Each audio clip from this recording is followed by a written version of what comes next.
ஏதாவது ஒரு லிஸ்ட் ஏதாச்சும் ரெடி பண்ணி பேசுவேன். நான் இந்த வாட்டி ஏதோ ஒரு காரணத்துக்காக என்னால் அதை பண்ண முடியல. ஸோ கொஞ்சம் பதட்டமாக இருக்குது. எங்கேயாச்சும் நான் ஸ்டக் ஆனேன்னா மன்னிச்சிருங்க. வந்திருக்கிற ப்ரெஸ், மீடியா, உங்களோட சப்போர்ட், ஆதரவு, அன்பு எல்லாத்துக்குமே ரொம்ப நன்றி. நம்மளோட படத்தை மக்கள்கிட்ட போய் சேர்த்ததுக்கு ரொம்ப நன்றி. போன மேடையில் ப்ரீ ரிலீஸ் ஈவெண்ட் அன்றைக்கி சில பேரோட பேர் நான் சொல்ல மறந்துட்டேன்.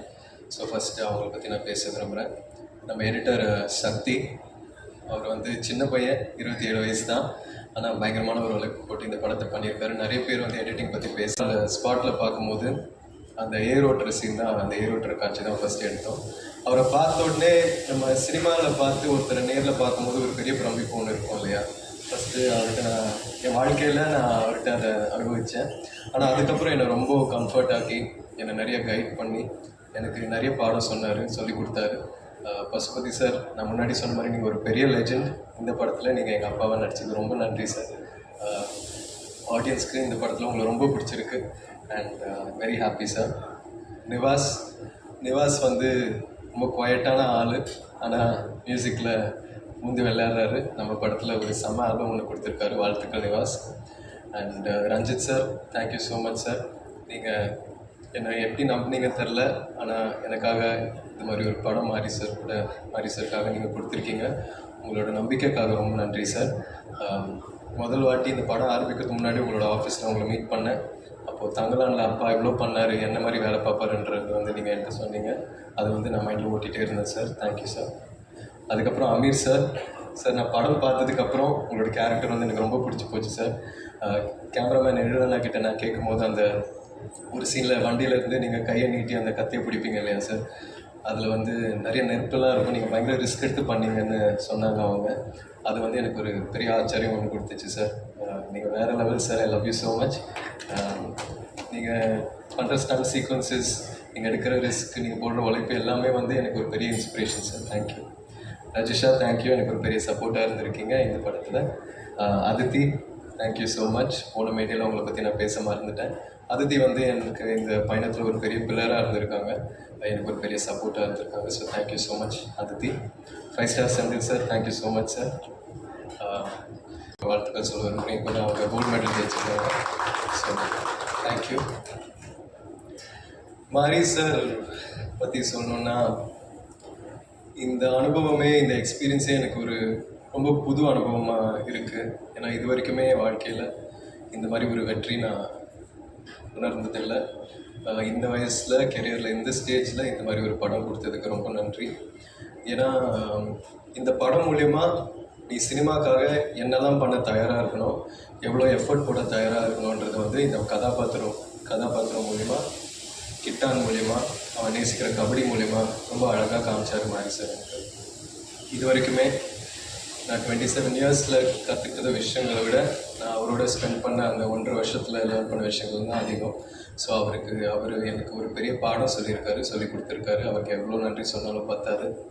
அண்ட் இத்தனை லெஜெண்ட்ஸ், இவ்வளோ நல்ல டெக்னீஷியன்ஸோட ஒர்க் பண்ண வாய்ப்பு கொடுத்ததுக்கு அவருக்கு ரொம்ப நன்றி சொல்ல விரும்புகிறேன்.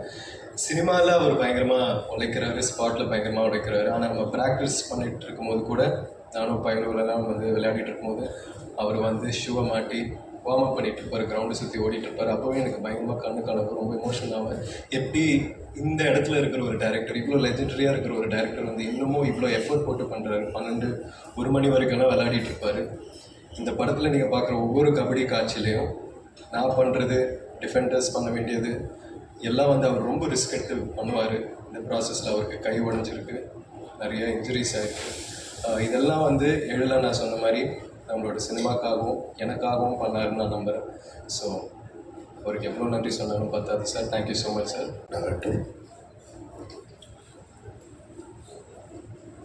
ஒரு திரைப்படத்தின் வெற்றி விழா மற்றும் நன்றி அறிவிப்பு விழா மேடை. என்னுடைய திரைப்பயணத்தில் கிட்டத்தட்ட 20 வருடங்களுக்கு மேலே ஆயிடுச்சு. மௌனம் பேசியதை தொடங்கி இந்த நிமிடம் வரைக்கும் எந்த திரைப்படத்திற்கும் என்னுடைய திரைப்படங்களுக்கு வெற்றி விழா நடந்ததும் இல்லை, நன்றி அறிவிப்பும் நடந்ததும் கிடையாது. அப்படி ஒரு சம்பவமே நடக்கலை. அப்படி ஒரு வாய்ப்பும் எனக்கு கிடைக்கல. மாபெரும் வெற்றி படங்களாக இருக்கும் பொழுதும் வீட்டுக்குள்ளே தான் முறையும் கிடந்திருக்கேன். அது பருத்தி வீரர்களுடைய வெற்றியாக இருக்கும்போது சரி, வணிக ரீதியாக தோல்வியை தந்தாலும் அப்போயும் வீட்டுக்குள்ளே தான் இருந்திருக்கேன். வெளியே வர்றதில்லை. நான் என்னுடைய திரைப்படங்களை பொதுவாக திரைக்கு கொண்டு வருவதற்கு வரைக்கும் தான் நான் அதை பார்த்துட்டே இருப்பேன். அதுக்கப்புறம் அதை பார்க்குற பழக்கம் இல்லை. அது தேட்டரில் என்னவாக இருக்கோ அது ப்ரெஸ் ஷோவில் கூட போய் நிற்கிறது இல்லை. அந்த பழக்கம் இல்லைன்னு வச்சுக்கிங்களேன். எனக்கு அது காரணம் என்னென்னா, நிறைய பல்வேறு விஷயங்கள் இருக்குது. இந்த நல்ல நேரத்தில் அதை பற்றி பேச வேணாம்னு நினைக்கிறேன் நான். ஆனால் இந்த திரைப்படத்திற்கு முதல் முறையாக நான் மாறி கூட 2-3 இடத்துக்கு வெளியில் போக வேண்டிய சூழல் ஏற்பட்டது. அதுக்கு காரணம் என்ன அப்படின்னா, முதல்ல இங்கே நீங்கள் ப்ரெஸ்ஸோ இங்கே பார்க்கும்போது கூப்பிட்டாரு. இல்லை சார் நான் வரல சார், நான் இங்கெல்லாம் வர்றதா ஐடியா இல்லை, பொதுவாக போக மாட்டேன் நான் அப்படின்னு. அப்புறம் மறாத நாள் திருநெல்வேலி, தூத்துக்குடி இங்கெல்லாம் போயிருந்தேன். அப்போ போயிருக்கும் பொழுது அப்பவும் நான் போகலை, அவர் டீம் மட்டும்தான் போயிருந்தாங்க. அந்த டீம் போயிருக்கும்போது மாறி பார்த்து தொடர்ச்சியாக சில கேள்விகள் வந்துக்கிட்டே இருந்தது. அதை நான் செய்தி ஊடகங்களில் பார்த்துட்ருக்கேன். அது முடிஞ்சு மறாத நாள் மதுரைக்கு வந்துட்டு, மதுரையில் நான் இருந்தேன். என்னை கூப்பிட்டு தேட்டருக்கு போனாங்க. சரி நம்ம ஊருக்கு வந்திருக்காங்களே தேட்டருக்கு போனேன். அப்போ மாதிரி கூப்பிட்டாரு. சார்ப்பா நீங்கள் நாளைக்கு சேலம் மற்ற ஊர்களுக்கு போகிறோம், நீங்கள் வாங்கன்னு. நான் வர்றேன்னு சொல்லி ஒத்துக்கிட்டேன். அதுக்கு காரணம் என்னென்னா, இந்த திருநெல்வேலி தூத்துக்குடி அந்த இடத்துல பத்திரிகையாளர் சந்திப்பில் பத்திரிகையாளர்கள் மாறி என்கின்ற இயக்குனருக்கு கொடுத்த ஒரு நெருக்கடி தான் எனக்கு நான் அவரோட போகணும்னு தோணுச்சு. சரி நம்ம போய் பக்கத்தில் உட்காருவோம், என்ன வகையான தாக்குதல்கள் வருது அதை நம்ம சமாளிப்போம் அப்படின்னு தான் போனேன் நான். ஆனால் நான் வந்த இடத்துல அது நடக்கலை. நடந்திருந்தால் நிச்சயமாக நான் அந்த இடத்துல மாறி பாதுகாத்திருப்பேன். அதில் எந்த மாற்று கருத்தும் கிடையாது. எனக்கு என்னென்னா, அந்த பத்திரிகையாளர்கள் ஒரு கேள்வியை திரும்ப திரும்ப மாறிக்கிட்ட கேட்குறாங்க. நீங்கள் ஏன் இந்த மாதிரி படம் எடுக்கிறீங்க, ஏன் இந்த மாதிரி படம் எடுக்கிறீங்க, நீங்கள் சமூகத்துக்குள்ளே ஒரு பிரச்சனையை உண்டு பண்ணணும்னு நினைக்கிறீங்கன்றாங்க.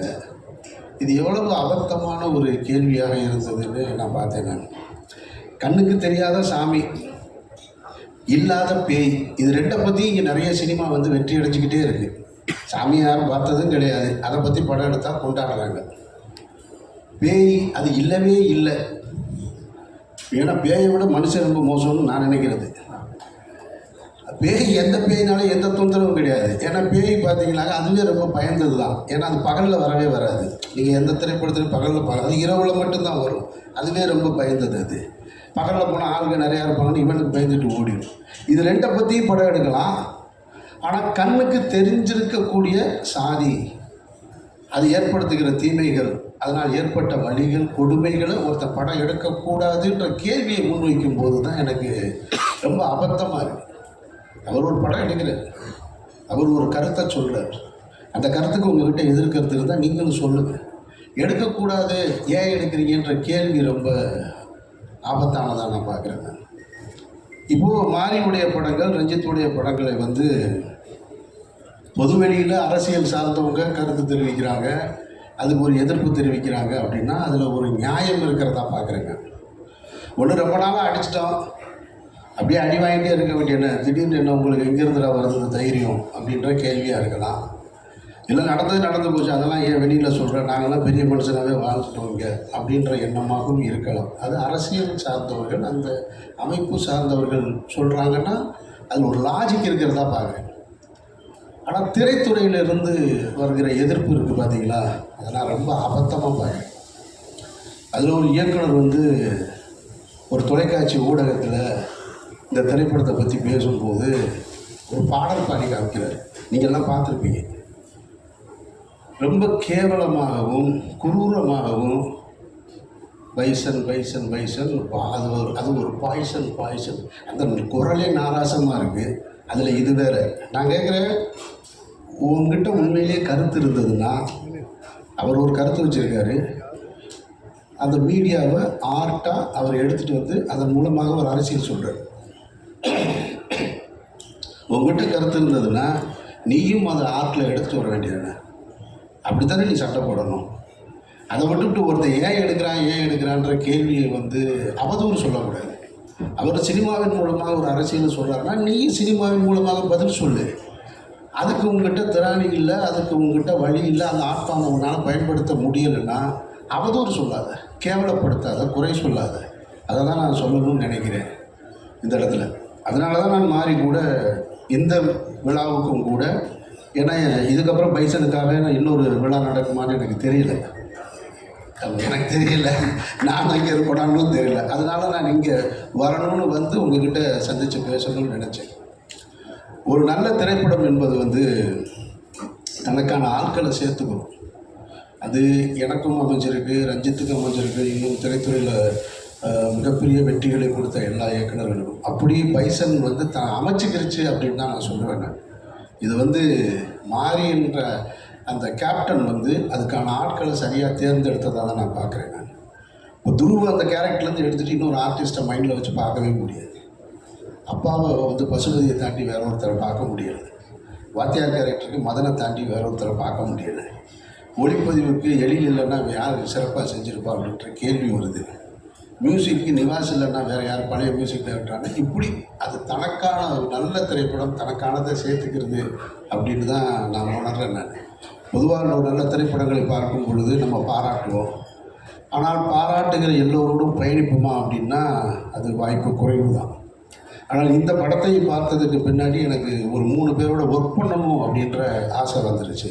என்னோடய டைரக்ஷனில் வந்து கேமராமேன் எழிலோடையும் மியூசிக் டைரக்டர் நிவாஸோடையும் திலீப் சுப்பராயோட சேர்ந்து ஒரு படம் பண்ணி விடுவோம். ஏன்னா ரொம்ப கம்ஃபர்ட் ஜோன். இப்போ திலீப் பேசும்போது இங்கே சொன்னார், அவர் தான் அந்த மீசையெல்லாம் வச்சு அந்த பக்கம் லால் சாரோட தம்பியாக நடிச்சிருந்தது. அவர் அடிக்கிற காட்சி, அவர் ஃபைட் மாஸ்டர், அவருக்கு தெரியும்ல, அவர் பல பேரை பார்த்துருப்பார். அவர் வந்து நின்றுட்டு ஒரு நிறைய மாறி சொன்னாப்புல இங்கே கட்டை இருக்குது, இந்த ரெண்டு சார் கட்டை எது தெரியும், ஏங்க கட்டையை கரெக்டாக வைங்க, எந்த கட்டைங்கன்னு. இல்லை சார் டம்மி தான் சார். இல்லைங்க நீங்கள் சொல்கிறீங்க, டேர்ன் பண்ணி நிற்கிறேன், நான் திருப்பி எடுக்கிறது எந்த கட்டைன்னு எனக்கு வைக்கிற இடத்த காட்டுங்க, வேறு கட்டை நீங்கள் ஒரிஜினல் கட்டை எடுத்துங்க. அல்ல சார் அதெல்லாம் சமாளிச்சிடலாம் சார். இல்லைங்க உங்களுக்கு என்னே தெரியாது, அதனால சொல்கிறேன், நான் எடுத்து வேகமாக பார்த்துக்கலாம் சார்.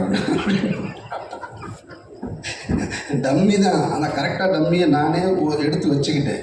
அசிஸ்டன்ட் டைரக்டர் கொஞ்சம் சார் டைரக்டருக்கு டென்ஷனாக இருந்தாங்க, அசிஸ்டன்ட் டைரக்டர் மாற்றி விட்டுருவாங்க இல்லைன்னு, அதனால் திரும்ப ஒரு இடம் பார்த்துக்கிட்டேன் கட்டையை. நான் கட்டையை எடுத்து அடித்தா ஷார்ட் நல்லா வந்திருக்கு, மாறி சிரிச்சுட்டு மாறிட்டு அது மாதிரி சொல்கிறாப்புல சார், எல்லாரையும் பாடாக படுத்திட்டாப்புல சார் இந்த மாஸ்டர், விடாதீங்க சார்.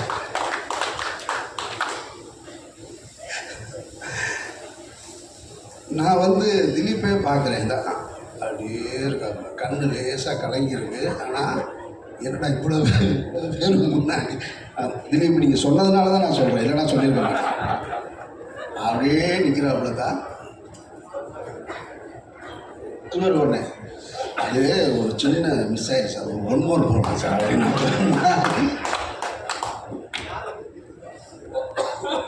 ஒரு 1 more போகலான்னு உடனே நான் ஏங்க வேணாங்கன்னு. இப்போது முதல்ல இருந்த திலீப்போட கொஞ்சம் லைட்டாக கொஞ்சம் குறைஞ்சிருச்சு. இல்லை நான் கேட்டேன், இல்லை திலீப் நான் வேணா சும்மா சீட் பண்ணவான்னு. பரவாயில்ல சார் அடிக்க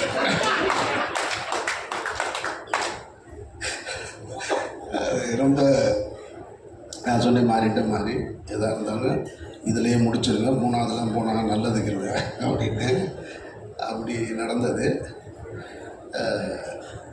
மாஸ்டரோட அசிஸ்டண்ட் பக்கத்தில் இப்படி பார்க்குறாங்க எல்லாருக்குமே.